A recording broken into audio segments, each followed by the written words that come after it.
Hello les amis, je vous retrouve pour une nouvelle vidéo sur le football et la Ligue des Champions 2025-2026 et je vais vous présenter le débrief en statistique du match FC Copenhague contre Naples, un match qui avait lieu ce mardi 20 janvier 2026 pour le compte de la 7e journée et un match qui s'est terminé sur un nul, un but partout. Alors dans cette vidéo on va revenir sur les buts de cette rencontre et les grands faits de ce match, on verra surtout les statistiques des deux équipes pour comprendre un petit peu le déroulé de la rencontre. On enchaînera par le classement de la Ligue des Champions mise à jour et on terminera par un aperçu des prochains adversaires pour ces deux équipes dans cette compétition. Alors un nul, un partout, et c'est en plus un fait de jeu qui a avantagé Naples dès la 35e minute. Delaney, le joueur de Copenhague, a eu un carton rouge et donc c'est vrai qu'ils ont joué à 10 contre 11 pendant les deux tiers du match.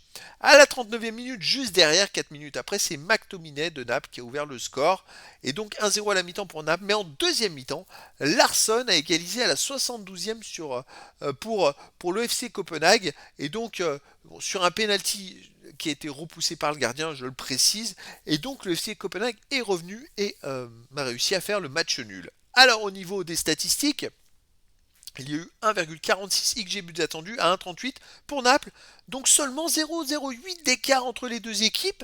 Et ben écoutez, le nul, il est logique et mérité, même si Naples a joué à 11 contre 10 pendant les deux tiers du match. Alors les stats, il y a eu 70,4% de possession de balle à 29,6 pour Naples, 699 passes tentées à 294, 644 passes réussies à 222, 92,1% de passes réussies à 75,5%. Donc collectivement, Naples a eu vraiment une très grosse domination. Il y a eu 17 occasions à 2 pour Naples, 19 tirs à 5 pour Naples, mais seulement 5 tirs cadrés à 4. Et oui, Copenhague a cadré quasiment autant de tirs que Naples en tirant 4 fois moins. C'est quand même extraordinaire. 6 tirs contrés à 1 pour Naples, pas de poteau, 2 hors-jeu à 1 pour Naples. Comme quoi Naples a beaucoup dominé. Ils étaient trop sur 2, je pense.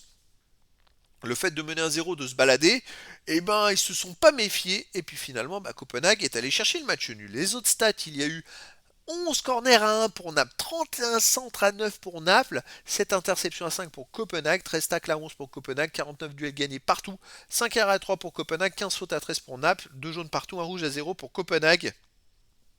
Il y a eu quand même des statistiques énormissimes pour Naples. Quand même 11 corners, c'est quand même hallucinant. Pareil pour les 131. Mais Naples n'a pas fait mieux que le nul. Alors au classement, eh bien, écoutez, je ne sais pas si le nul arrange les deux équipes ou pas. Mais en tout cas, ces deux équipes sont 23e et 24e. Les deux équipes ont toutes les deux 8 points. En 7 matchs, toutes les deux, 2 victoires, 2 nuls, 3 défaites. Sauf que Naples, c'est 7 buts marqués, 12 buts encaissés pour un 5 de différence de but. Et le FC Copenhague, 11 buts marqués, 17 encaissés, moins 6 de différence de but.